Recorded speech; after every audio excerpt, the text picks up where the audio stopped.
Hello everyone and welcome to instant biology by doctor Neelabh for NEET. आज जिस topic के ऊपर हम बात करने वाले हैं वो है टैक्सोनॉमिक कैटेगरीज़। ये सेक्शन नंबर 1.3 है एनसीईआरटी का। इससे पहले हम लोग ऑलरेडी सेक्शन नंबर 1.1 और 1.2 ख़त्म कर चुके हैं। आप लोगों ने अगर वो वीडियोज़ नहीं देखे हैं तो मैं रिकमेंड करूँगा कि आप वो वीडियोज़ देख लें और उसके बाद फिर इस टॉपिक के ऊपर आएँ। इसके अलावा मैं एक चीज़ और पॉइंट आउट करना चाहता था कि आपने देखा होगा कि मैं हर लेक्चर के साथ जो भी वीडियो मैं पोस्ट कर रहा हूँ यूट्यूब के ऊपर, उसके साथ ही साथ मैं उससे रिलेटेड जो नोट्स हैं जो मैं यहाँ पे लिख रहा हूँ वो भी पोस्ट करता जा रहा हूँ ताकि आपकी तैयारी और अच्छे से होती जाए। तो I am posting the notes, आप उन नोट्स को डाउनलोड कर सकते हैं, उसके थ्रू आप पढ़ाई भी कर सकते हैं। ठीक है, तो इस वीडियो के बाद भी और इस वीडियो में भी जो डिस्क्रिप्शन सेक्शन होगा वहाँ पर नोट्स का लिंक होगा, आप जाकर के नोट्स देख सकते हैं और उससे पढ़ाई अच्छे से कर सकते हैं। ठीक है, दूसरी चीज़, इस वीडियो के लास्ट में हम एक ट्रिक भी बताने वाले हैं जिससे कि आपके लिए जो भी एग्जाम्पल्स दिए हुए हैं एनसीईआरटी में, जैसे कि फाइलम क्या है और क्लास क्या है, ऑर्डर क्या है, फैमिली क्या है, इस तरीके के जो लास्ट में एग्जाम्पल दिए हुए हैं एक टेबल के फॉर्म में, उसको हमें याद करने में आसानी हो जाए, तो वो भी मैंने इस वीडियो के अंत में दिया हुआ है। तो इस वीडियो को लास्ट तक ज़रूर देखें। तो आइए शुरुआत करते हैं। आज की जो पहला जो पॉइंट है जहाँ पे मुझे बात करनी है वो है टैक्सोनॉमिकल कैटेगरीज़ के बारे में। तो उससे पहले, टैक्सोनॉमी में जाने से पहले ये समझना ज़रूरी है कि जो क्लासिफिकेशन का जो पूरा प्रोसेस है, क्लासिफिकेशन का मतलब क्या हो गया कि हम किसी एक ऑर्गेनिज़म को हम उसके जो कैटेगरी है, कैटेगरी में उसकी डिज़ायर्ड कैटेगरी या उसकी जो रिक्वायर्ड कैटेगरी है उसमें हम रख सकें। जैसे कि अगर वो इंसेक्ट है, कीड़ा मकोड़ा है, तो हम उसको इंसेक्ट्स की कैटेगरी में डाल सकें। अगर वो चिड़िया है, बर्ड है, तो वो बर्ड्स की कैटेगरी में जा सके। अगर वो स्नेक है तो स्नेक्स की कैटेगरी में, रेप्टाइल्स में जा सके। तो कहने का मतलब ये है, तो क्लासिफिकेशन, यहाँ पे मैं एक पॉइंट बताना चाहता हूँ, ये बहुत इंपॉर्टेंट पॉइंट है। Classification is not a single step process. तो पहला पॉइंट क्या हो गया, क्लासिफिकेशन सिंगल स्टेप प्रोसेस नहीं है। और इसको सिंगल स्टेप प्रोसेस ना कहने के पीछे वजह है क्योंकि यहाँ पे क्लासिफिकेशन में मल्टीपल स्टेप्स इन्वॉल्व हैं, मल्टीपल स्टेप्स इन्वॉल्व। अच्छा, मल्टीपल स्टेप्स से मेरा यहाँ पे मतलब ये है कि केवल एक कैटेगरी नहीं डिफाइंड है। किसी एक ऑर्गेनिज़म के लिए हमने बहुत सारी कैटेगरीज़ को, मैंडेटरी कैटेगरीज़ को डिफ़ाइन कर रखा हुआ है। On the basis of the characteristics of this organism हमको उन कैटेगरीज़ को फिल करना होगा फॉर दिस पर्टिकुलर ऑर्गेनिज़म। ठीक है, जैसे कि किस किंगडम में आएगा ये ऑर्गेनिज़म, किस फाइलम में आएगा, किस क्लास में आएगा, किस ऑर्डर में आएगा, किस फैमिली में, किस जीनस में, और फिर इसकी स्पीशीज़ क्या होगी, इसको बताना ज़रूरी है। तभी उस ऑर्गेनिज़म के सारे फीचर्स डिफ़ाइन हो पाएंगे। ठीक है, इसीलिए मैंने कहा कि यहाँ पे क्योंकि मल्टीपल स्टेप्स है, मल्टीपल लेवल पे हम क्लासिफाई कर रहे हैं, एक हियरार्की है स्टेप्स की, एक पूरा लेवल है, एक लैडर टाइप का है, मतलब एक सीढ़ी टाइप की है जिसमें टॉप पे किंगडम है, नीचे उसके बाद जैसे जैसे आप आते जाएंगे अलग अलग कैटेगरीज आपको मिलती जाएंगी। तो क्लासिफिकेशन जो है वो मल्टीपल स्टेप प्रोसेस है, एक सिंगल स्टेप प्रोसेस नहीं है।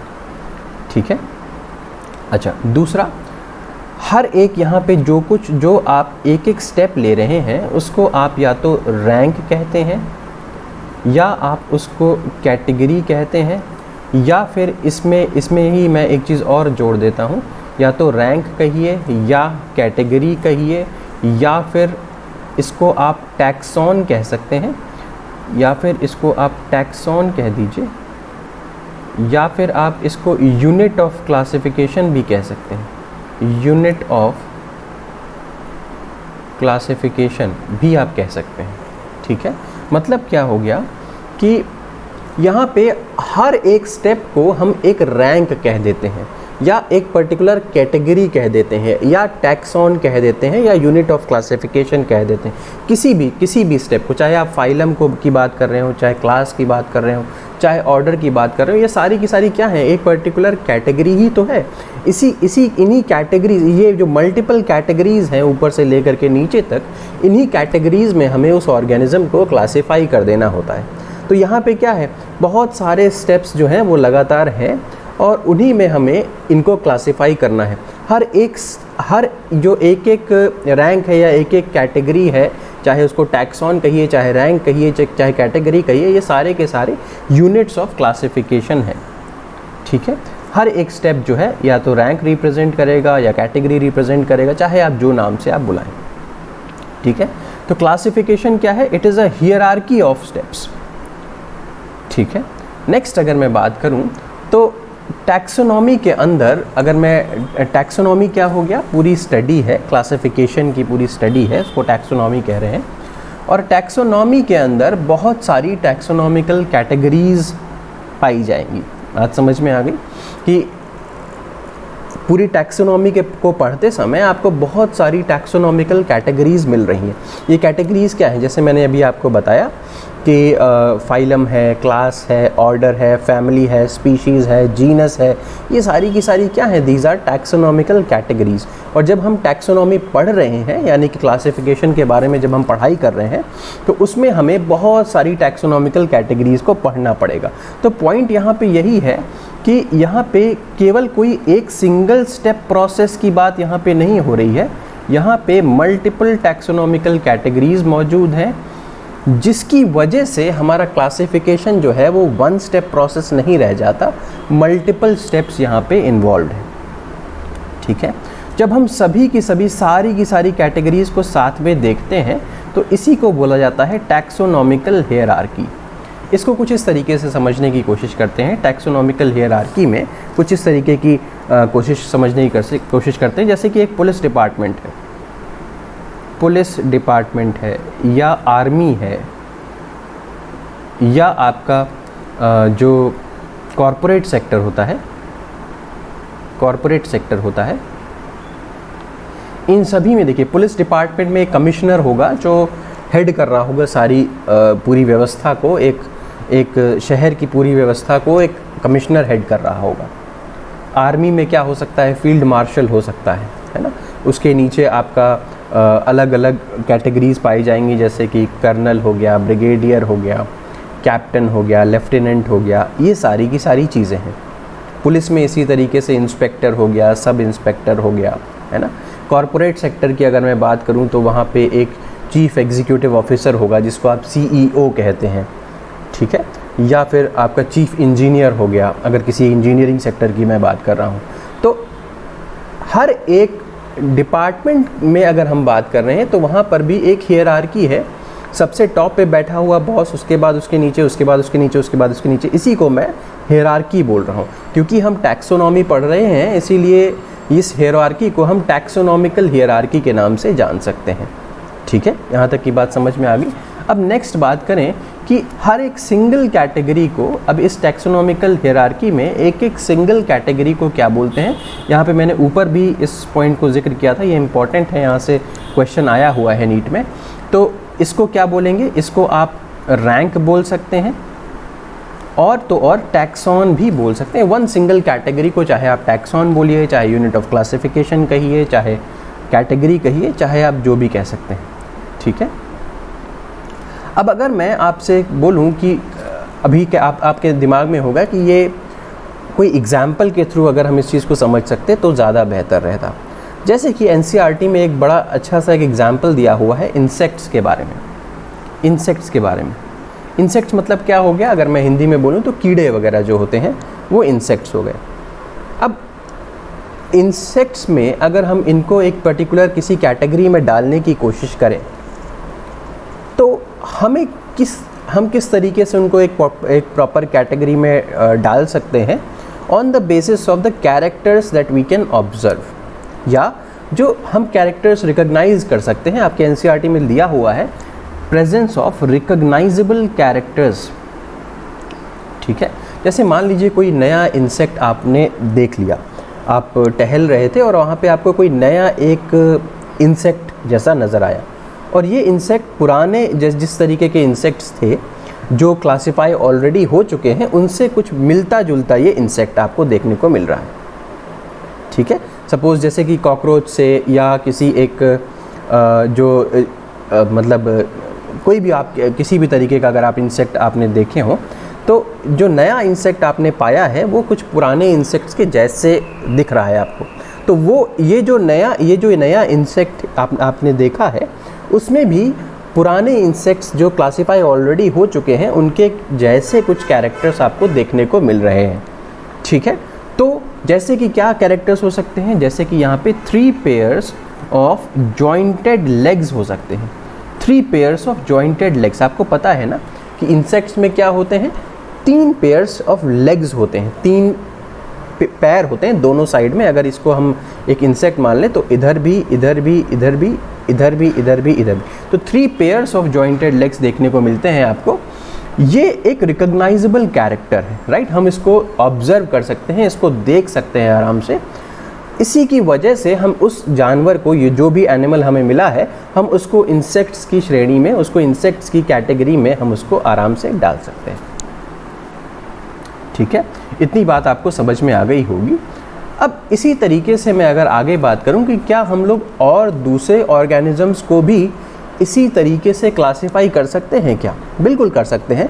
जैसे कि मैंने आपको बताया कि आपको बस कोई भी नया ऑर्गेनिज्म मिल रहा है तो आपको उसके कैरेक्टर्स के ऊपर जाना है, उसके कैरेक्टर्स को देखना है और देखना है कि क्या ये कैरेक्टर्स किसी पुराने क्लासिफाइड ऑर्गेनिजम्स के कैरेक्टर से मेल खा रहे हैं क्या। जैसे कि कोई बर्ड आपको मिली, आप जा रहे थे, आपको कोई बर्ड मिली जो उड़ सकती है।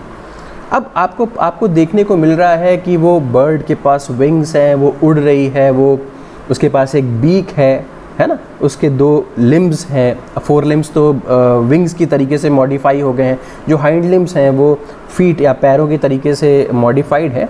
तो आप क्या कर सकते हैं, इसको, इस डेटा को इस्तेमाल करके उसको पुराने जो ऑलरेडी क्लासिफाइड जो ऑर्गेनिजम्स हैं उनमें डाल सकते हैं। ठीक है, तो यही चीज़ मैंने यहाँ पे बताई कि क्या हम अदर ऑर्गेनिजम्स को भी इस तरीके से कर सकते हैं। बिल्कुल कर सकते हैं। इंसेक्ट्स का एक एग्जांपल है, मैंने आपको एक बर्ड्स दिया, इसी तरीके से स्नेक्स को आप यूज़ करके क्लासिफाई कर सकते हैं। चलिए आगे बात करते हैं कि टैक्सोनॉमिकल ग्रुप्स या जिसको हम कैटेगरीज बोल रहे हैं, ये डिस्टिंक्ट बायोलॉजिकल एंटिटीज़ हैं। ठीक है, मतलब ये कोई एब्स्ट्रैक्ट सा आइडिया नहीं है, ये एक पर्टिकुलर डिस्टिंक्ट बायोलॉजिकल एंटिटी है जो कैटेगरी या टैक्सोनॉमिकल ग्रुप की हम बात कर रहे हैं।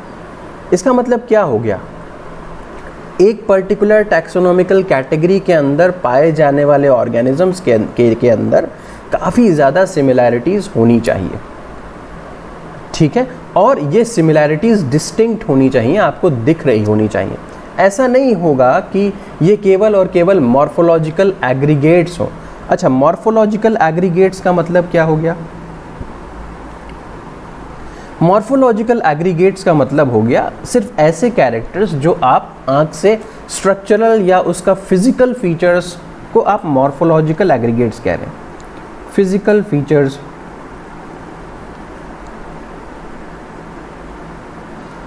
या फिर इसको हम स्ट्रक्चरल फीचर्स कह सकते हैं, स्ट्रक्चरल फीचर्स। ठीक है, तो फिजिकल फीचर्स या स्ट्रक्चरल फीचर्स को हम मॉर्फोलॉजी बोल रहे हैं, मॉर्फोलॉजिकल कैरेक्टरिस्टिक्स। एग्रीगेट्स का क्या मतलब हो गया? एवरेज। तो ऐसी बात नहीं है, यहाँ पे मैं ये बात बताना स्पेसिफिकली मेंशन कर देना चाहता हूँ कि ऐसा नहीं है कि केवल फिजिकल फीचर्स या स्ट्रक्चरल फीचर्स की बात करके हम टैक्सोनॉमिकल ग्रुप या कैटेगरी बनाने की कोशिश कर रहे हैं। इसके अलावा भी बहुत सारे और कैरेक्टर्स हैं अपार्ट फ्रॉम फिजिकल फीचर्स, जैसे कि रिप्रोडक्टिव फीचर्स हो गया, ठीक है, जैसे कि मॉलिक्यूलर फीचर्स हो गया।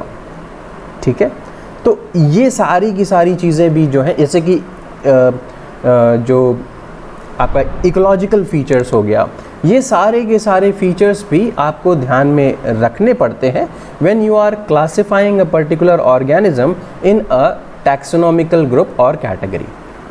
ठीक है, तो these are, remember, these are distinct biological entities, distinct biological entities हैं। चलिए नेक्स्ट बात करते हैं। तो कुछ अगर हम, जैसे मैं बार बार ये कई बार ये बोल भी चुका हूँ अभी तक कि कुछ एग्जाम्पल्स क्या हैं इस तरीके की कैटेगरीज़ के, क्या क्या एग्जाम्पल्स हैं। जैसे कि मैंने अभी बताया भी आपको कि किंगडम हो गया, फाइलम हो गया, डिवीजन हो गया। अच्छा, एक बात यहाँ पे बहुत इम्पॉर्टेंट है और अक्सर एग्ज़ाम में यहाँ से क्वेश्चन आया हुआ है कि फाइलम जो है वो आपका एनिमल्स के केस में देखने को मिलता है और वहीं डिवीजन जो है वो प्लांट्स के केस में देखने को मिलता है। तो इस बात को ज़रूर याद रखिएगा, ठीक है।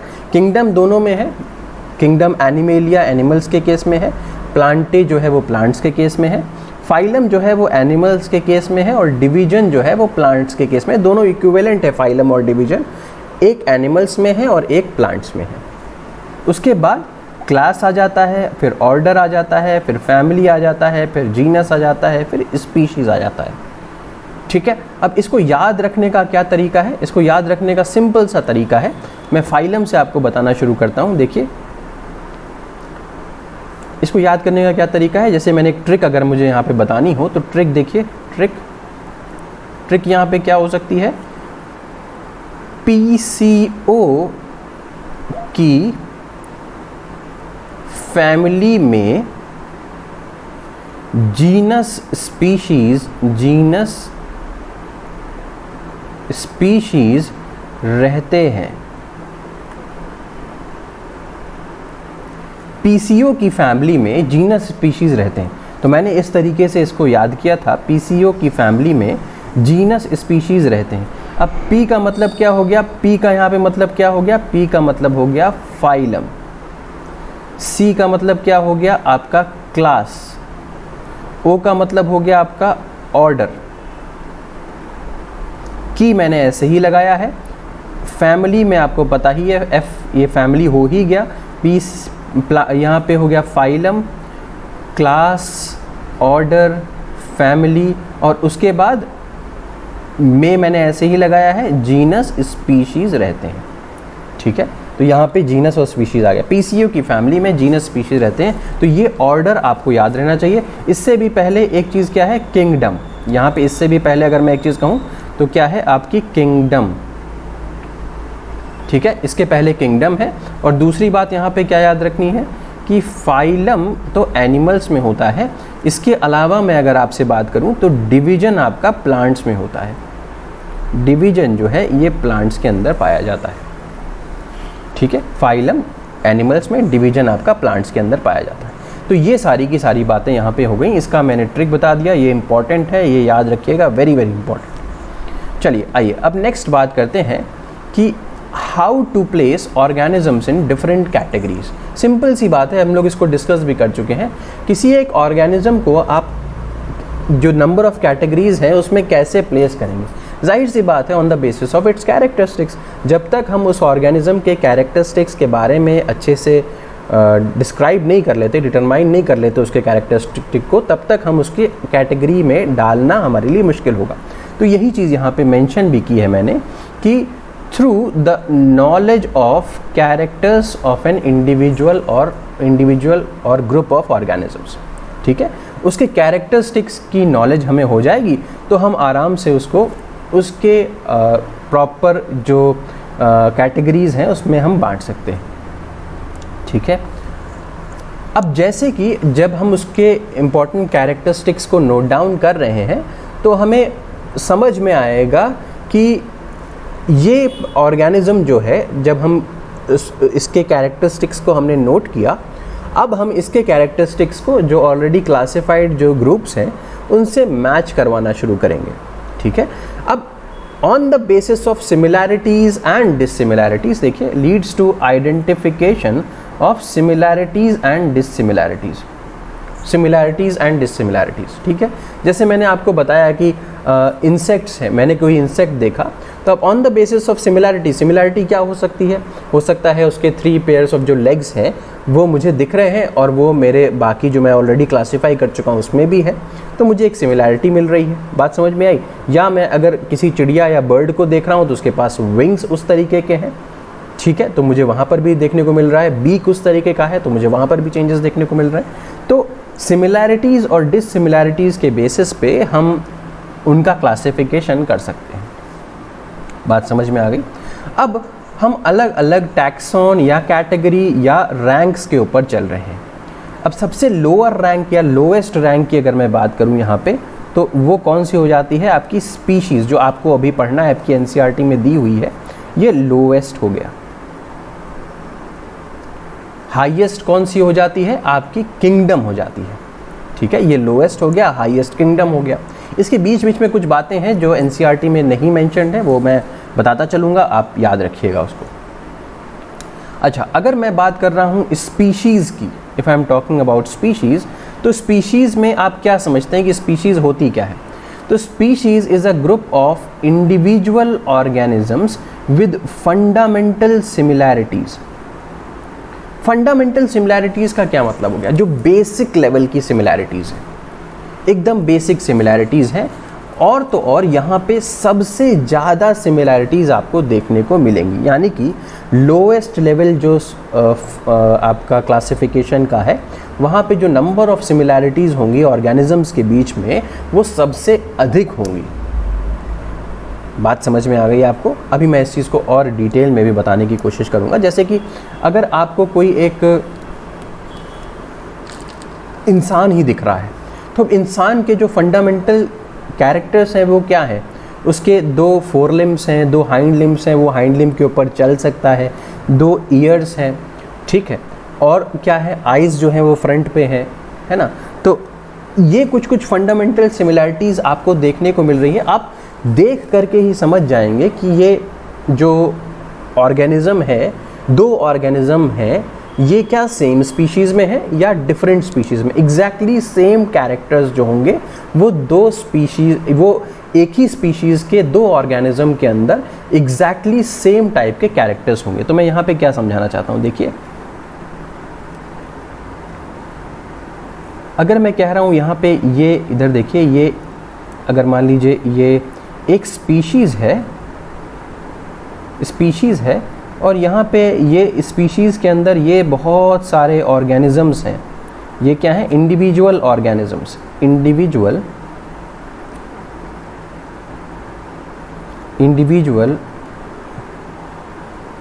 ऑर्गेनिजम्स। तो जितने भी यहाँ पे इंडिविजुअल ऑर्गेनिजम्स हैं, इन सब के बीच में बहुत अधिक समानता होगी, बहुत अधिक सिमिलैरिटी होगी, फंडामेंटल सिमिलैरिटी। जैसे मैंने यहाँ पे बताया ना कि अगर मैं स्पीशीज़ की बात करूँ ह्यूमन बींग्स में, तो ह्यूमन बींग्स में स्पीशीज़ क्या है? जीनस होता है होमो, और स्पीशीज़ क्या है? सेपियंस, होमो सेपियंस। अब आपको पता है ये सेपियंस क्या है? This is the species. अब यहाँ पे मान लीजिए बहुत सारे ह्यूमन बींग्स नज़र आ रहे हैं। अब इन ह्यूमन बींग्स के जितने भी फंडामेंटल कैरेक्टरिस्टिक हैं वो सारे के सारे सेम हैं, इसीलिए उनको एक ही स्पीशीज़ के अंदर रखा गया है। फिर से मैं बता देता हूँ कि स्पीशीज़ में सबसे हाईएस्ट सिमिलैरिटी होती है कैरेक्टरिस्टिक की, इसको भूलिएगा नहीं, ठीक है। Highest similarity, highest similarity. Next अगर मैं बात करूँ यहाँ पे, तो differentiate between species based on the distinct morphological differences. अब इसका मतलब क्या हो गया कि हम ये कैसे पता लगाते हैं कि दो ऑर्गेनिज्म जो हैं वो अलग अलग स्पीशीज़ के हैं? On the basis of distinct morphological differences. जैसे कि अगर हम एक डॉग देख रहे हैं और एक कैट देख रहे हैं, एक कुत्ता देख रहे हैं और एक बिल्ली देख रहे हैं, अब उनमें क्या है? Distinct morphological differences. जैसे कि कुत्ता जो है वो भौंकता है और बिल्ली जो है वो म्याऊं म्याऊं करती है, आप देख रहे हैं वो चीज़। प्लस दोनों के शेप, साइज, स्ट्रक्चर में भी काफ़ी अंतर होता है, दिखने में भी दोनों काफ़ी अंतर है। तो क्या मतलब हुआ ये? वहाँ पे डिस्टिंक्ट मॉर्फोलॉजिकल डिफरेंसेस हैं। मॉर्फोलॉजिकल मतलब जो, जैसे मैंने भी पीछे बताया, स्ट्रक्चरल फिजिकल डिफरेंसेस वहाँ पे हैं। इसी के बेसिस पे आप ये अंदाज़ा लगा सकते हैं कि ये एक अलग स्पीशीज़ हो गई, इंटायरली डिफरेंट स्पीशीज़ है।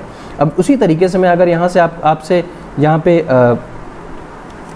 बात करने की कोशिश करूँ कि अगर मैं आपसे कह रहा हूँ कि मान लीजिए 2 एग्जाम्पल लेता हूँ मैं चींटियों का, ठीक है। अगर मैं रेड एंट का एग्जाम्पल ले रहा हूँ, रेड एंट का एग्जाम्पल ले रहा हूँ और वाइट एंट का एग्जाम्पल ले रहा हूँ, तो यहाँ से चीज़ें बहुत आसानी से समझ में आ जाएंगी। देखिए, एक हो गया रेड एंट और एक ले लेता हूँ मैं example white ant, sorry black एंट का। ठीक है, रेड एंट और ब्लैक एंट। अब आपको पता होगा कि रेड एंट और ब्लैक एंट देखने में आपको काफ़ी सिमिलर लग रही है, लेकिन उसमें क्या है, एक फंडामेंटल डिफरेंस तो यही है कि वो लाल रंग की है, वो काले रंग की है। तो इसी की वजह से क्या हो जाता है, they are of different species. ये क्या हो जाएगा, दे आर और they belong to different species. ये दोनों अलग अलग स्पीशीज़ को बिलोंग करती हैं। रेड एंट अलग स्पीशीज़ है, ब्लैक एंट अलग स्पीशीज़ है। तो आपने क्या किया, मॉर्फोलॉजिकल डिफरेंसेस के बेसिस पे ही ये पता करके बता दिया कि रेड एंट अलग, ब्लैक एंट है वो अलग हो गई, लाल चींटी अलग, काली चींटी जो है वो अलग हो गई। इतनी बात हम लोगों ने देख ली यहाँ पे। अब कुछ और एग्जाम्पल्स की तरफ बढ़ते हैं। अगर हम लोग बात करें पैंथेरा की, तो पैंथेरा एक जीनस है। ठीक है, जो स्पीशीज से जो जस्ट बड़ा कैटेगरी है वो किसका है, जीनस का है। स्पीशीज से जो जस्ट बड़ा कैटेगरी है वो जीनस का है। तो यहाँ पे अगर मैं बताने की कोशिश करूँ तो स्पीशीज से जो जस्ट बड़ी कैटेगरी है, स्पीशीज से जो जस्ट बड़ी कैटेगरी है वो किसकी है, जीनस की है। स्पीशीज से जो जस्ट बड़ी कैटेगरी है दैट इज ऑफ जीनस। ठीक है, जीनस की कैटेगरी। अब यहाँ पे ये समझने की कोशिश करते हैं कि अगर मैं पैंथेरा जीनस ले लूँ, पैंथेरा जीनस, तो पैंथेरा जीनस में दो स्पीशीज़ आ जाती हैं। एक तो हो गया लियो और एक हो गया टिग्रिस। तो ये दो अलग अलग स्पीशीज़ आ जाती हैं। एक हो गया लियो और दूसरी हो गई टिग्रिस। तो ये दो अलग अलग स्पीशीज़ हैं, लियो एंड टिग्रिस। जीनस क्या हो गया आपका, पैंथेरा हो गया। स्पीशीज़ कौन कौन सी हो गई, लियो और टिग्रिस। अब एक चीज़ यहाँ पे और बहुत इंपॉर्टेंट है कि जब आप देखें कि एक से ज़्यादा स्पीशीज़ अगर किसी जीनस के अंदर पाई जा रही है तो उसको आप पॉलीटाइपिक जीनस बोल सकते हैं। अभी मैं जीनस के ऊपर आऊँगा, लेकिन अभी आप इसको कह सकते हैं एक से ज़्यादा स्पीशीज़ क्योंकि यहाँ पाई जा रही है। लियो और टिग्रिस दो अलग अलग है। ठीक है, लियो मतलब लायन हो गया, टिग्रिस मतलब टाइगर हो गया। तो ये दोनों ही इसमें अंदर आ जाते हैं। मैं यहाँ पे लिख भी देता हूँ, लायन और टाइगर। ठीक है, तो पॉलीटाइपिक कब कहने जाओगे आप, पॉलीटाइपिक तब कहोगे जब वहाँ पे एक से ज़्यादा स्पीशीज़ हो जाएंगी। तो पैंथेरा को हमने समझ लिया। ठीक, नेक्स्ट आ जाइए किस पे, एक और एग्जाम्पल है सोलेनम के ऊपर। सोलेनम क्या है, अगेन एक जीनस है और इसकी भी बहुत सारी स्पीशीज़ हैं। कौन कौन सी, नाइग्रम, मिलोंजिना, ट्यूबरोसम। नाइग्रम मतलब क्या होता है, मकोई, मकोई, सोलेनम नाइग्रम, मकोई। मिलोंजिना मतलब ब्रिंजल होता है, सोलेनम मिलोंजिना मतलब क्या होता है, ब्रिंजल। ट्यूबरोसम मतलब क्या होता है, पोटैटो। तो अब आप देख पा रहे हो कि एक जीनस के अंदर, सोलेनम जीनस के अंदर यहाँ पे तीन स्पीशीज़ दिख रही हैं। तो ये भी कैसा जीनस हो गया, पॉलीटाइपिक हो गया, पॉलीटाइपिक। ठीक, तो ये भी पॉलीटाइपिक, वो भी पॉलीटाइपिक। नेक्स्ट, क्या कोई मोनोटाइपिक भी होते हैं, बिल्कुल। अगर मैं बात करूँ होमोसेपियंस की, ह्यूमन बींग्स की, इसका जीनस क्या हो जाएगा, मोनोटाइपिक। इसलिए मोनोटाइपिक हो जाएगा क्योंकि हमारे समकक्ष जितनी भी स्पीशीज़ हुआ करती थी वो सारी की सारी एक्सटिंक्ट हो चुकी हैं। आज की डेट में हम ही मौजूद हैं, होमोसेपियंस ही मौजूद है, इसीलिए हम इसको मोनोटाइपिक बोल रहे हैं। तो this is very important point, इसको याद रखिएगा, मोनोटाइपिक हो गया। आइए अब आगे बात करते हैं और डिस्कस करते हैं जीनस के बारे में। अब एक चीज़ समझने की कोशिश करिए, जैसे जैसे हम ऊपर की तरफ बढ़ रहे हैं, स्पीशीज़ से शुरू किया, स्पीशीज़ से आगे बढ़े जीनस पे। अब जीनस में क्या होगा, स्पीशीज से हम आगे बढ़ रहे हैं जीनस पे। अब जीनस में क्या होगा, जीनस में ग्रुप ऑफ रिलेटेड स्पीशीज होंगी। जो स्पीशीज का ग्रुप सिमिलर कैरेक्टर्स रखे होगा उसको हम एक जीनस में डाल देंगे। उसी तरीके से ग्रुप ऑफ जीनस जो मतलब एक जीनस जो बहुत सारे सिमिलर कैरेक्टरिस्टिक रखे होंगे उसको next higher level of classification unit में डाल देंगे। इसी तरीके से हम ऊपर बढ़ते जा रहे हैं। तो ये डेफिनेशन बिल्कुल सही है कि genus is the group of related species. एक दूसरे से रिलेटेड स्पीशीज़ को हम जीनस कह देते हैं। ठीक है। जैसे कि इसका मतलब क्या हो गया, यहाँ पे इसका मतलब अगर मैं समझाने की कोशिश करूँ तो ये मान लीजिए एक स्पीशीज़ थी, ये मान लीजिए दूसरी स्पीशीज़ थी, ठीक है। तो this was species A, this was species B, और ये सारे दोनों किसके अंदर आ गए, एक जीनस के अंदर आ गए। ये क्या हो गया भाई, दिस इज योर जीनस। बात समझ में आ गई। तो स्पीशीज ए, मान लीजिए अगर मैं सोलेनम की बात करूं तो यहाँ पे, या पैंथेरा की बात करूं तो पैंथेरा लियो या पैंथेरा टिग्रिस या पैंथेरा पार्डस, अभी हम आगे भी इसको भी देखेंगे। तो ये दो एग्जाम्पल देखिए।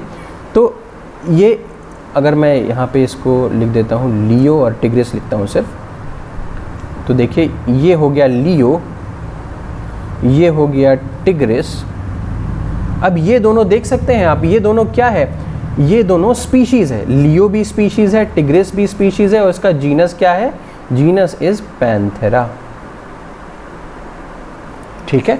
तो ग्रुप ऑफ रिलेटेड स्पीशीज़, लियो जो है वो रिलेटेड है टाइग्रिस से, लायन और टाइगर जो है वो एक ही जीनस के अंदर आ जाते हैं, इसीलिए इनको एक जीनस के अंदर रखा जा रहा है, ठीक है।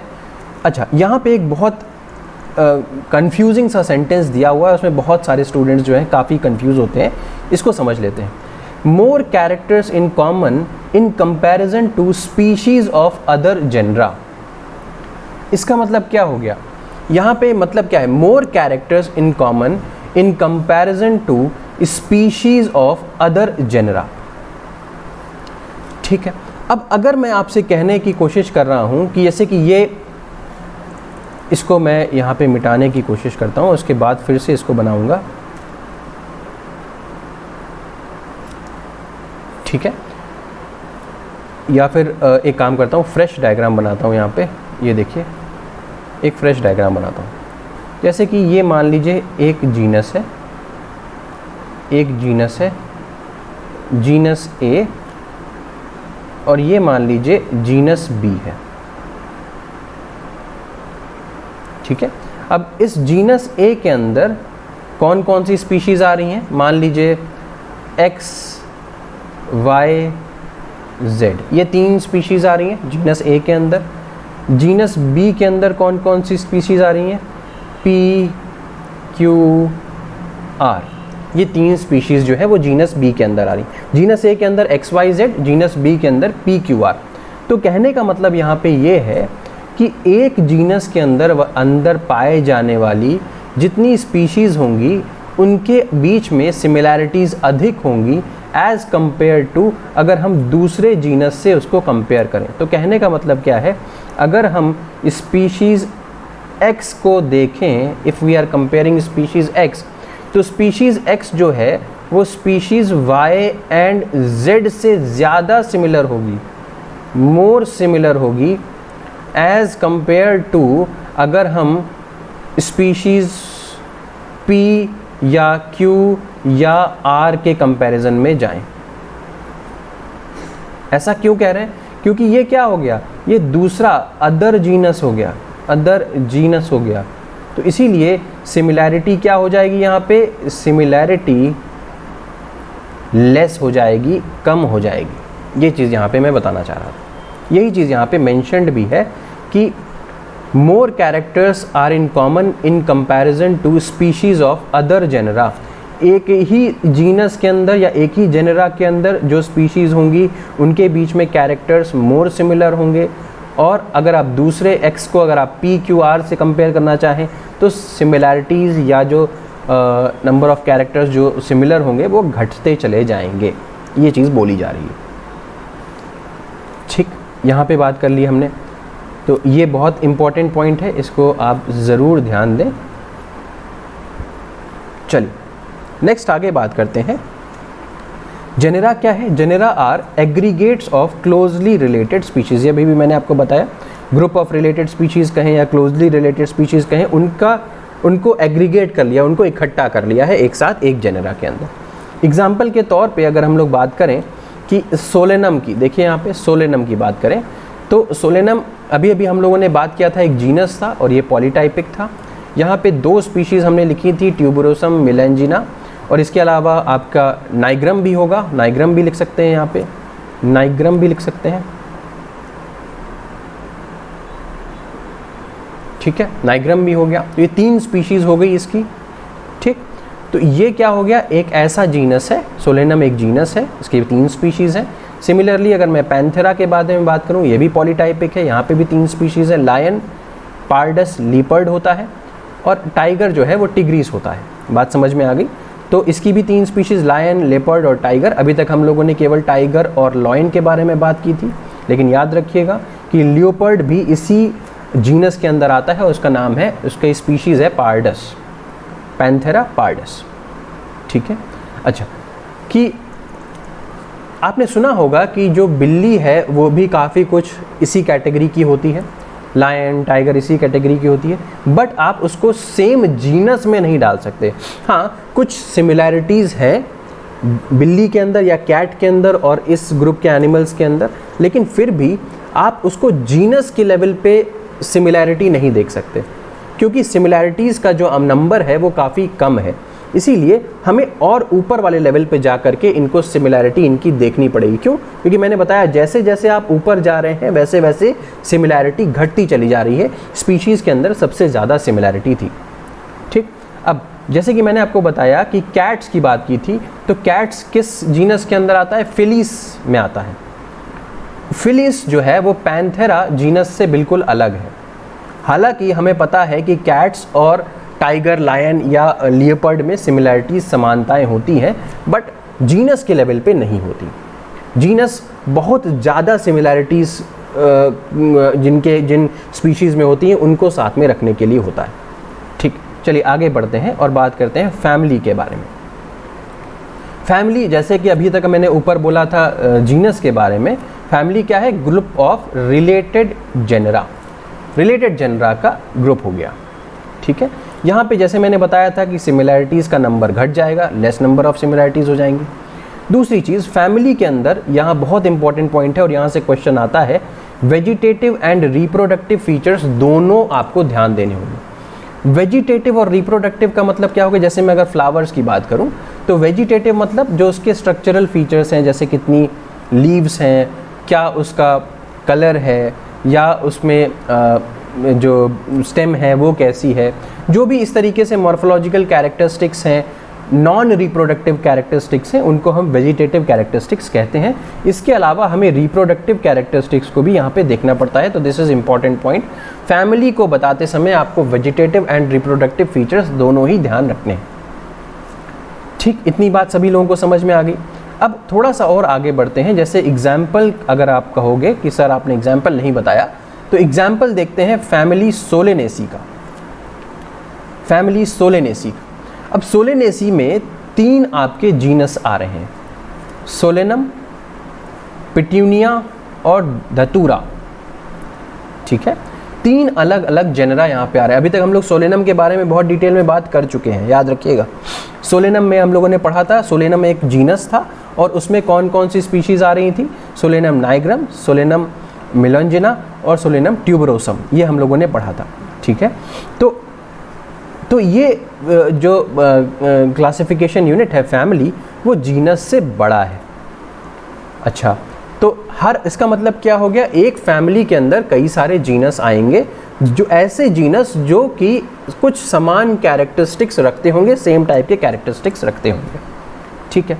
एक चीज़ बहुत अच्छे से यहाँ पे समझ लीजिए, ज़्यादातर फैमिलीज़ कुछ ऐसी होती हैं, मतलब प्लांट्स के केसेस में बात कर रहा हूँ, फैमिलीज़ के अंदर लास्ट में CEAE रहता है, फेबेसी, लिनिएसी, लेग्यूमिनेसी, इस तरीके से जो होता है ना, जो C लास्ट में लगा रहता है, वो आपको ज़्यादातर फैमिलीज़ के अंत में प्लांट्स के केस में नज़र आएगा।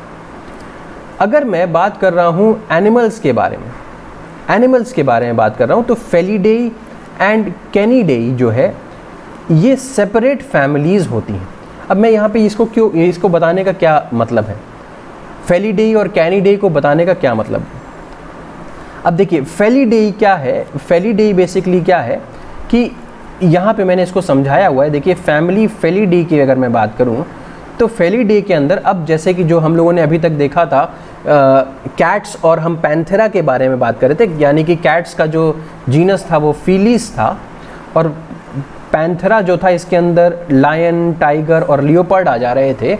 अब हम इन दोनों को, यानी कि कैट्स और पैंथेरा वाली जो स्पीशीज़ थी, जीनस था, इन दोनों को एक साथ एक कैटेगरी में हम लोग डाल सकते हैं। लायंस, टाइगर्स और लियोपर्ड्स को कैट्स के साथ एक ही फैमिली के अंदर डाल सकते हैं और फैमिली का नाम हमने फेलिडेई रखा।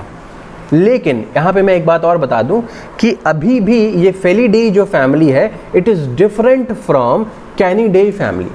फेलिडेई फैमिली जो है वो कैनिडेई फैमिली से अंतर है। कैनिडेई फैमिली यहाँ पे क्या है, ये डॉग्स की फैमिली है। जैसे मैंने पहले भी बताया था कि डॉग्स और जो कैट्स हैं वो दोनों अंतर हैं, राइट। तो डॉग्स की जो फैमिली है अभी भी फेलिडेई से अलग है। दैट मीन्स अभी भी उनके अंदर बहुत डिफरेंसेस हैं, तभी उनको हम साथ में नहीं ला पाए। इतनी बात समझ में आ गई होगी सबको। चलिए नेक्स्ट हायर लेवल पे चलते हैं और बात कर रहे हैं हम लोग किसके बारे में, ऑर्डर के बारे में बात करने जा रहे हैं। ऑर्डर, अब ऑर्डर क्या हो जाएगा, बिल्कुल सेम जैसे कि आपने अभी भी समझा भी होगा। बार बार मैं क्या कह रहा हूँ कि जो प्रीवियस लेवल होता है उसका कलेक्शन होता है नेक्स्ट लेवल। तो ऑर्डर क्या होगा, related group of related families, group of related families. अब यहाँ पे एक चीज़ ज़रा देखने की कोशिश करिए। ग्रुप ऑफ रिलेटेड फैमिलीज तो हम लोगों ने देख लिया।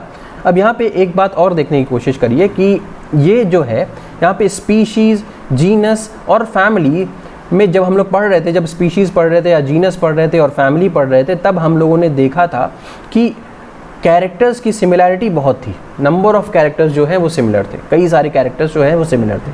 लेकिन जैसे जैसे हम लोग ऊपर बढ़ रहे हैं, अब हम लोग ऑर्डर पे पहुंच चुके हैं। ऑर्डर या दूसरे इससे भी ऊपर हायर टैक्सोनॉमिकल कैटेगरीज में जाएंगे तो यहाँ पे कैरेक्टर्स जो हैं वो कम सिमिलर होते जा रहे हैं। तो इसीलिए हमें एग्रीगेट ऑफ कैरेक्टर्स को यूज़ करना पड़ रहा है। अब हम डिस्टिंक्ट कैरेक्टर्स को ना यूज़ करके एग्रीगेट कैरेक्टर्स को यूज़ कर रहे हैं। एग्रीगेट कैरेक्टर्स मतलब, एग्रीगेट का यहाँ पे मतलब क्या हो गया, एवरेज। ठीक है, मतलब 50-100 में से अगर हम 20-30 कैरेक्टर मिल रहे हैं तो हम इसको एक ऑर्डर के अंदर डाल देते हैं। एग्रीगेट ऑफ कैरेक्टरिस्टिक की यहाँ पे मैंने बात कर ली, based on the aggregate of characteristics. फिर से मैंने बताया यहाँ पे, इसी को आप असेंबलेज या ग्रुप ऑफ रिलेटेड फैमिलीज कह सकते हैं। Number of similar characteristics less होते हैं। एग्जाम्पल अगर आप कहोगे सर आपने एग्जाम्पल नहीं बताया, तो एग्जाम्पल इसमें क्या हो गया, ऑर्डर इसका हो गया पॉलीमोनियल्स। और एक और ऑर्डर की मैं बात करूंगा, कार्निवोरा। अभी तक मैं कह रहा था कि जो कैट्स और डॉग्स की फैमिली है दोनों में बहुत अंतर है, दोनों अलग अलग थी फैमिली लेवल पे। लेकिन जैसे ही आप ऑर्डर लेवल पे आते हो हम इनको एक साथ रख देते हैं। तो ऑर्डर कार्निवोरा के अंदर फेलिडेई भी आ जाता है और कैनिडेई भी आ जाता है। याद करना क्या है, फेलिडेई क्या था भाई, फेलिडेई क्या था, आपका कैट्स वाला था। ठीक है, कैट्स की फैमिली थी। कैनिडेई क्या था, आपके डॉग्स की फैमिली थी। ठीक है, ये क्या है, फैमिली थी आपकी कैट्स फैमिली और ये आपकी डॉग्स की फैमिली थी।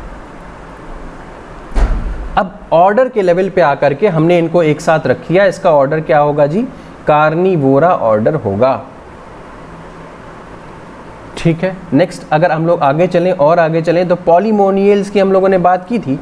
अब पॉलीमोनियल्स में देख लेते हैं कि यहाँ पे फ्लोरल कैरेक्टर्स, क्योंकि पॉलीमोनियल्स जो है ये क्या है, ऑर्डर है। किसका ऑर्डर है, प्लांट्स के अंदर एक ऑर्डर है। और इसके अंदर कौन कौन सी फैमिली आ जाएंगी, कन्वल्वेसी और सोलेनेसी आ जाएगी। ये दो फैमिलीज आ जाएंगी, कन्वल्वेसी और सोलेनेसी। ठीक, ये दो चीज़ें आ जाएंगी।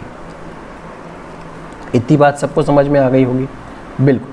ठीक, चलिए तो अब नेक्स्ट आगे बढ़ जाते हैं और इसको देखते हैं नेक्स्ट चीज़ कि क्लास के बारे में आ रहे हैं।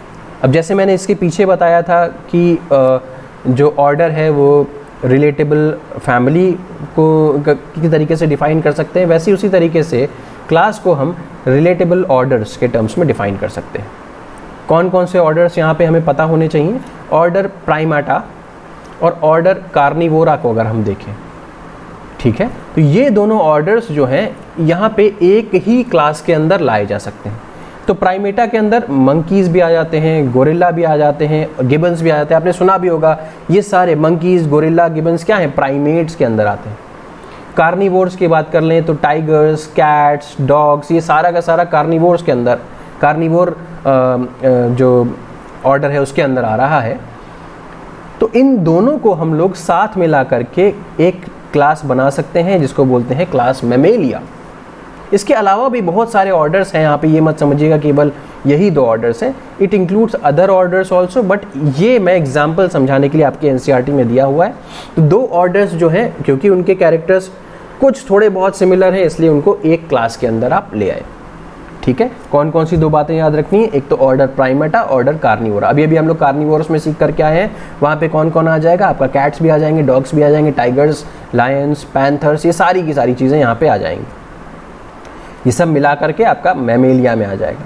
चलिए अब आगे बात करते हैं फाइलम के बारे में। What is a phylum? तो फाइलम जो है वो रिलेटेड क्लासेस हैं, हम समझ रहे होंगे।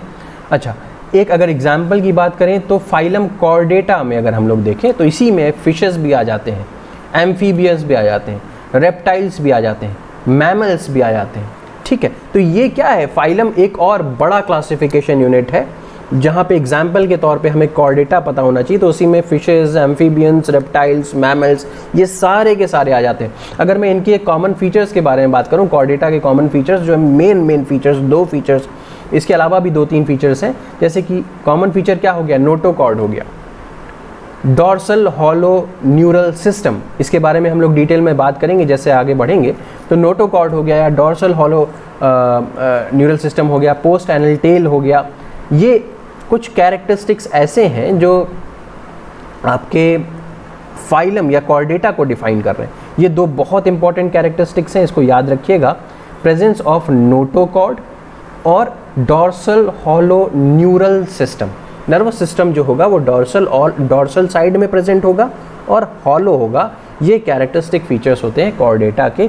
इसी के बेसिस पे, इन्हीं फीचर्स के बेसिस पे इन सबको डिवाइड कर दिया गया है, इन सबको रख लिया गया है कॉर्डेटा के अंदर, चाहे फिशेस हो, एम्फीबियंस हो, रेप्टाइल्स हो या मैमल्स हो। ठीक, अच्छा, ये बहुत इंपॉर्टेंट पॉइंट एक और है कि प्लांट्स में, अभी मैं इसको पहले भी बता चुका हूँ, प्लांट्स के अंदर फाइलम का कोई कॉन्सेप्ट नहीं होता, वहाँ डिवीजन पाया जाता है। तो फाइलम जो है वो डिवीजन के बराबर होता है प्लांट्स के अंदर। आइए अब बात करते हैं किंगडम के बारे में। ठीक है, किंगडम के बारे में देखते हैं। तो किंगडम जो है वो हाईएस्ट कैटेगरी है। अगर हाईएस्ट कैटेगरी है तो यहाँ पे सिमिलैरिटी क्या हो जाएगी, सिमिलैरिटी क्या हो जाएगी, लीस्ट हो जाएगी। यानी कि ऑर्गेनिजम्स के बीच में सिमिलैरिटी धीमे धीमे कम होते होते अब सबसे कम पे आ गई है। एग्जाम्पल के तौर पे अगर हम बात करने की कोशिश करें तो एग्जाम्पल यहाँ पे 2 हो सकते हैं। अगर किंगडम एनिमेलिया ले रहे हैं तो एनिमल्स का एनिमल्स सारे के सारे उसमें हो जाएंगे। प्लांटे की बात कर रहे हैं तो प्लांट सारे हो जाएंगे। तो एनिमेलिया क्या हो गया, collection of phyla that have animals. Plants में क्या हो गया, collection of division that have plants. अच्छा, दूसरी बात, ये तो आपने एसेंशियल क्लासिफिकेशन यूनिट्स देख लिए। इसके अलावा कई जगह आपको सब कैटेगरीज भी दिख रही हैं। अभी मैं उसके बारे में भी बताऊंगा। जो एक हियरार्की जो दी हुई है उसके बारे में डिस्कस करते समय मैं बताऊंगा सब कैटेगरीज का मतलब क्या हो गया। सब कैटेगरीज का पर्पस क्या है, सब कैटेगरीज का क्या पर्पस होता है। पर्पस ये है कि हम और एफिशिएंटली क्लासिफिकेशन कर सकें। अगर हम एक ऐसी कैटेगरी बना रहे थे जिसमें सारी चीज़ें नहीं आ पा रही तो हम उसको सब कैटेगराइज करके कुछ जो अलग थलग है थोड़े बहुत उनको हमने अलग कैटेगरी में डाल दिया। तो इससे क्या हो रहा है, मोर sound and scientific placement of various taxa और एफिशिएंट क्लासिफिकेशन हो जा रहा है। अब आइए हियरार्की की बात करते हैं। देखिए सबसे टॉप पे किंगडम, उसके बाद फाइलम या डिवीजन, फिर क्लास, फिर ऑर्डर, फैमिली, जीनस, स्पीशीज़। मैंने पीछे ही आपको ट्रिक बता दी थी, पीसीओ की फैमिली में जीनस स्पीशीज़ रहते हैं, ये ट्रिक याद रखना है। मैं यहाँ पे भी लिख देता हूँ, पीसीओ की फैमिली में जीनस स्पीशीज़ रहते हैं। आपको क्या क्या याद रखना है, पी फाइलम, क्लास, ऑर्डर, की कुछ याद नहीं, फैमिली तो है ही, में जीनस ये है ही, स्पीशीज़ ये है ही, रहते हैं याद रखने की ज़रूरत नहीं है। इसके ऊपर आपका किंगडम आ जाएगा। ठीक है, ये बातचीत हमें करनी थी। अच्छा, दूसरी चीज़ कॉन्सेप्ट है सुपर क्लास का, सब क्लास का, सुपर फैमिली, सब फैमिली, इस तरीके के कॉन्सेप्ट्स भी हैं। जब भी आपको किसी चीज़ के साथ सुपर लगा हुआ दिखाई दे, सुपर मतलब सुपर से भी ऊपर करके, आपने देखा होगा एक सीरियल आता है, उसमें डांस वगैरह करते हैं लोग, तो जो जजेस बैठे होते हैं वो कहते हैं सुपर से भी ऊपर। सुपर मतलब क्या हो गया? ऊपर। सुपर मतलब ऊपर, सुपर इज इक्वल्स टू ऊपर। मतलब क्लास में अगर हम बात कर रहे हैं सुपर क्लास की, तो क्लास के ऊपर नज़र आएगी सुपर क्लास। ऑर्डर के बारे में अगर मैं फैमिली के बारे में बात कर रहा हूँ, तो सुपर फैमिली अगर बोलूँ तो फैमिली से ऊपर है, यानी कि फैमिली के ऊपर वाला जो क्लासिफिकेशन यूनिट है वो सुपर फैमिली है। वहीं अगर मैं सब की बात कर रहा हूँ तो सब क्या हो जाएगा? क्लास से नीचे सब क्लास मौजूद होगा। क्लास के नीचे वाला जो क्लासिफिकेशन यूनिट होगा आप उसको सब क्लास कह सकते हो। अच्छा, यहाँ पे एक बड़ा इंपॉर्टेंट सा पॉइंट है ट्राइब का, ये पूछा जाता है। ट्राइब जो है वो जीनस और स्पीशीज़ के बीच में आता है, वेरी इंपॉर्टेंट पॉइंट। ट्राइब जो है वो जीनस और स्पीशीज़ के बीच में आता है, ठीक है। एक बड़ी इंपॉर्टेंट पॉइंट आपका इसमें टैक्सा में, सॉरी जो NCERT है उसमें मेंशन्ड है, lower the taxa more characters are shared by the members of the taxa. जितना कम, जितना लोअर टैक्सा होगा, लोअर टैक्सा मतलब देखिए यहाँ पे क्या हो गया, सबसे लोएस्ट टैक्सा कौन सा हो गया? स्पीशीज़ हो गया। स्पीशीज़ में सिमिलैरिटी बहुत अधिक होगी। तो कहने का मतलब क्या हो गया, अगर मैं इस तरीके का एक एरो बनाने की कोशिश करूं तो यहाँ पे, यहाँ से यहाँ तक क्या हो रहा है? सिमिलैरिटीज़ इंक्रीज़ हो रही हैं। सिमिलैरिटीज़ इंक्रीज़ हो रही हैं, सिमिलैरिटीज़ इंक्रीज़ हो रही हैं, ठीक है। यहाँ तक की बात समझ में आई होगी। अब लास्ट ये जो टेबल दी हुई है इसको किस तरीके से याद किया जाए? ये टेबल आपकी NCERT की ही है। यहाँ पे कुछ एग्जाम्पल्स दिए हैं और यहाँ से क्वेश्चन आ जाते हैं। तो यहाँ पे कॉमन नेम्स दिए हुए हैं, यहाँ बायोलॉजिकल नेम्स दिए हुए हैं, इधर जीनस है, फैमिली है, ऑर्डर है, क्लास है, फाइलम और डिवीजन है। तो मैं इसकी ट्रिक बता देता हूँ कि आपको किस तरीके से इसको याद रखना है। पहले समझा देता हूँ, फिर ट्रिक भी बता दूंगा। सबसे पहले अगर मैं मैन की बात करूँ, हम सभी को पता है भाई, इसमें तो कोई दिक्कत नहीं है कि मैन के बारे में सबको पता है। हम सबका जो बायोलॉजिकल नेम है दैट इज़ होमो सेपियंस, ठीक है बेटा, नाम क्या है? होमो सेपियंस। अब अगर देखो मैं यहाँ पे लिखूँ होमो सेपियंस, तो होमो का मतलब क्या हो गया? This is your genus. Sapiens क्या हो गया? आपका स्पीशीज़ हो गया। तो ये देखो यहाँ पे इन्होंने जीनस लिख दिया है, जिसको आप क्या कह रहे हो? This is homo. जीनस क्या हो गया? होमो। अब होमो से ही अगर हम लोग थोड़ा सा और आगे बढ़ें तो होमिनिडे, होमो से ही मिलता जुलता क्या हो गया? होमिनिडे। होमो सेपियंस, जीनस हो गया होमो, फैमिली होमिनिडे, ऑर्डर क्या हो गया? प्राइमाटा, क्लास मैमेलिया, और डिवीजन या फाइलम कॉर्डेटा हो गया। कैसे याद कर सकते हैं इसको? ठीक, जैसे कि अगर कोई बच्चा क्लास के अंदर या कोई एक आदमी है जो किसी मैडम को चोरी करते हुए देख रहा है, तो क्या बोलेगा? हो प्राइम आटा मैम ने चुरा लिया। तो एक टाइप का आटा है, देखिए एक टाइप का आटा है प्राइम आटा, जिसको बोल रहे हैं, बड़ा कॉस्टली टाइप का आटा है प्राइम आटा, ठीक है। तो हो यानी कि होमो सेपियंस, होमो, होमिनिडेई, प्राइम आटा मैम ने चुरा लिया। मैम क्या हो गया? मैमेलिया, चुरा लिया मतलब कॉर्डेटा। तो होमो सेपियंस, पहला हो होमो सेपियंस, दूसरा हो होमो, तीसरा हो फैमिली दिखा रहा है होमिनिडे, प्राइम आटा क्या हो गया? ऑर्डर हो गया आपका प्राइम आटा, ठीक है। क्लास क्या हो गया? मैमेलिया, मैम ने हो गया था, और चुरा लिया कॉर्डेटा, ठीक है। तो याद हो गया होगा, पहली ट्रिक ये होगी, ट्रिक समझ में आ गया होगा इसको। अब बात करते हैं हाउस फ्लाई के बारे में बात करते हैं। अब देखो हाउस फ्लाई का मतलब क्या हो गया? हाउस फ्लाई जो है ये आपकी मक्खी जिसको बोलते हैं, उसका नाम मस्का डोमेस्टिका है। नेक्स्ट, इसका जीनस क्या है? मस्का। अब जैसे कि ऊपर होमो था तो होमिनिडेई था, तो मस्का मस्कीडेई होगा, इज़न्ट इट? होगा कि नहीं होगा भाई? अगर होमो सेपियंस में जीनस होमो था, उसकी फैमिली होमिनिडेई थी, तो मस्का में, मस्का अगर जीनस है तो मस्कीडेई हो जाएगा फैमिली। डिप्टेरा ऑर्डर हो गया, इंसेक्टा इसका क्लास हो गया, और आर्थ्रोपोडा जो है वो आपका फाइलम या डिवीजन हो गया। सबसे बड़ा फाइलम होता है आर्थ्रोपोडा, आपको पता होगा, क्यों सबसे बड़ा होता है? क्योंकि क्लास वहाँ पे इंसेक्टा पाया जा रहा है जो सबसे बड़ा होता है, ठीक है। तो अब इसका जो मैंने जो आपका ट्रिक बनाया है, तो मस्त मस्त मस्त DP of insects on earth. तो किसी ने क्या किया है, बहुत बढ़िया सी इंसेक्ट्स की डीपी लगा ली जो धरती पे पाए जाते हैं। तो पहला मस्त मस्का, दूसरा मस्त अगेन मस्का, तीसरा मस्त मस्कीडेई, डीपी डिप्टेरा हो गया, इंसेक्ट इंसेक्टा हो गया, और अर्थ आर्थ्रोपोडा हो गया। मस्त मस्त मस्त DP of insects on earth, ठीक है। ये हो गया ट्रिक नंबर 2। आइए बात करते हैं मैंगो की। हम सबको पता है कि मैंगो का तो मैंजीफेरा इंडिका ही होता है। पहला नाम मैंजीफेरा हो गया, जीनस एनार्सिडेसिएई, एनाकार्डिएसिएई, और सेपिंडेल्स, डाइकोटिलेडनी और एंजियोस्पर्मी, ठीक है। तो ये तो सभी को पता है कि मैंजीफेरा इंडिका हो गया, इसका बायोलॉजिकल नेम, जीनस भी हमें पता है मैंजीफेरा। अब एनाकार्डिएसिएई, ठीक है, और सेपिंडेल्स, और यहाँ पे डाइकॉट, और यहाँ पे एंजियोस्पर्मी। अब यहाँ पे समझने की कोशिश करिए, मैंगो और अनार सपने दिखेंगे। अगर आपने मैंगो और अनार खाया तो उसके आपको सपने दिखेंगे, ठीक है। तो ज़रा देखिए, यहाँ पे पहला मैंगो हो गया मैंजीफेरा इंडिका, दूसरा मैंगो हो गया अगेन मैंजीफेरा, फिर अनार मतलब एनाकार्डिएसिएई, ठीक है। उसके बाद सपने मतलब सेपिंडेल्स, और दिखे डाई मतलब यहाँ पे देखो दी लिखा हुआ है तो डाइकॉट हो गया, और एंगे मतलब एंजियोस्पर्म्स, ठीक है। तो मैंगो अगर आपने खाया तो मैंगो और अनार के सपने दिखेंगे, ये हो गया। नेक्स्ट अगर मैं वीट की बात करूं तो वीट का जो नाम है ट्राइटिकम एस्टिवम है।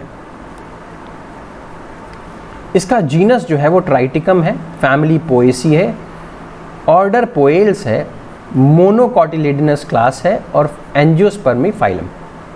अगर मैं आपसे कहना चाहूँ कि यहाँ पे इसको किस तरीके से याद रख सकते हैं, तो ट्राइटिकम है ना, तो आपको पता है ना कि वीट जो है इससे क्या बनती है, रोटी बनती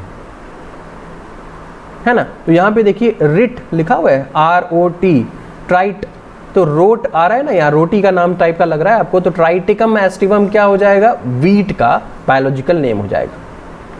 ट्राइटिकम एस्टिवम, रोटी के तरीके से आप इसको याद रख सकते हैं। अगर ट्राइटिकम याद हो गया तो इसका पहले वाला नाम तो अगेन आपको रोटी से याद हो गया, जीनस जो हो गया। अब दो चीज़ आपको यहाँ पे याद रखनी पड़ेगी, फैमिली और ऑर्डर, पोआ, ठीक है। पोआ दोनों चीज़ याद रखनी, पोएसिए और पोएल्स। पोएसिए क्या हो जाएगा, फैमिली, ऑर्डर क्या हो जाएगा, पोएल्स, ठीक है। अब क्लास इसका मोनोकॉट होता है। याद रखिएगा जो बड़े बड़े पेड़ होते हैं वो ज़्यादातर डाइकॉट कैटेगरी के होते हैं, और वीट क्या एक तरीके के बहुत छोटे छोटे पौधे होते हैं, तो वो मोनोकॉट कैटेगरी में आ जाएगा, तो वो मोनोकॉट हो गया। और एंजियोस्पर्म, तो दोनों, एंजियोस्पर्म मतलब फ्लावर जिनमें पाए जाते हैं, तो दोनों के अंदर ही फ्लावर है, मैंगो में भी वीट में भी, तो वो एंजियोस्पर्मी के अंदर आ जाएंगे, ठीक है। तो ये हम लोगों ने कुछ ट्रिक्स भी देख ली, उम्मीद है आपको ये पसंद आया होगा।